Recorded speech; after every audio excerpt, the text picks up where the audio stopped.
আসসালামু আলাইকুম গাইস, সবাই কেমন আছেন? আশা করি ভালো আছেন। আলহামদুলিল্লাহ আমি ভালো আছি। নাটোরের গুরদাসপুর থেকে মোহাম্মদ আমিনুল বলছি। চলে আসলাম আবার কলার বাগানে আপনাদেরকে দেখানোর জন্য। খুবই সুন্দর কলার গাছ। আসলে এখন কিন্তু কলার প্রচুর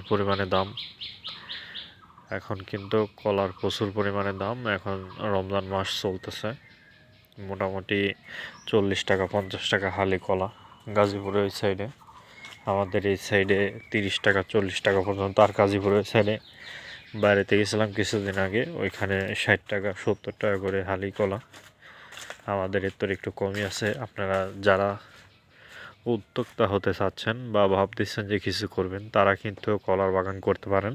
কলার বাগানে কিন্তু খরচ খুবই কম খরচে খুব প্রচুর পরিমাণে লাভ করতে পারবেন কলার বাগানে। কেউ যদি কিছু করতে চান, কলার বাগান দিতে পারেন অল্প খরচে। ভিডিওটি ভালো লাগলে অবশ্যই পাশে থাকবেন। সবাই ভালো থাকবেন, সুস্থ থাকবেন।